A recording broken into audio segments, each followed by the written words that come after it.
Combat judging is under attack again, yet again. RDA versus Paul Felder.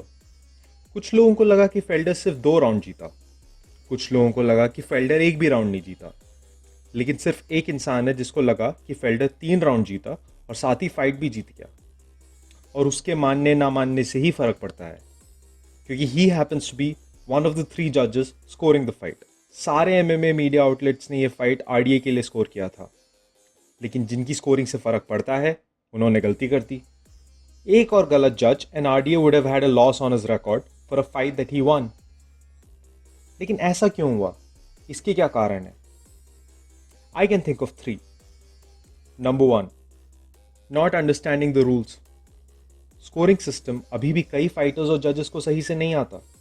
सबको पता है the 3 basis: effective striking और grappling, effective aggression and effective cage control.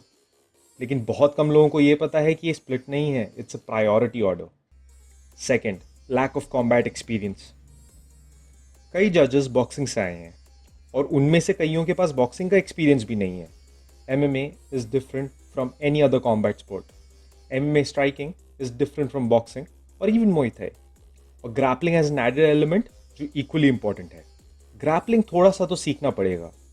अगर तुमने wrestling और BJJ train नहीं किया है, it is very difficult to put yourself in that position.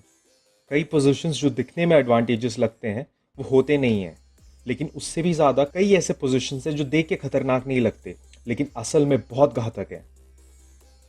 And reason number 3, no skin in the game. Skin in the game is a concept जो कुछ साल पहले रीपॉपुलराइज किया था निकोलस नसीम तलेब ने अपनी किताब स्किन इन द गेम पे. उसका थीसिस बहुत सरल है. अगर तुम्हें कुछ भी सही से सीखना है तो दाव पे कोई चीज़ डालनी पड़ेगी. You need to have a measurable risk when taking a major decision. क्योंकि अगर गलतियों की कोई सज़ा नहीं होगी तो तुम्हें कोई भी काम सही से करने की ज़रूरत नहीं है, क्योंकि उन गलतियों के घाव से ही लोग सीखते हैं और आगे बढ़ते हैं. गलतियों के घाव से जो सबक मिलता है वो हमेशा याद रहता है. Think of pilots. Pilots are experts. Why? क्योंकि अगर वो गलती करता है तो उसकी वजह से लोग नहीं मरते, वो खुद भी मरता है. Pilots do not have the option to fail and survive. Whereas consultants, जो आज की डेट पे बहुत पॉपुलर प्रोफेशन है, एलिमिनेट्स ऑल रिस्क. जब रिस्क ही नहीं है तो कहाँ से आगे बढ़ोगे, कहाँ से सीखोगे? MMA जजेस का भी यही हिसाब है. कहाँ से बेहतर होंगे जब उनको बेहतर होने की ज़रूरत नहीं है? They have no skin in the game.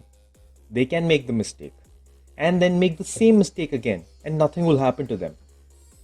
And that is why we see so many questionable decisions. क्योंकि उन्हें नहीं आता और उनको सीखने की ज़रूरत भी नहीं है.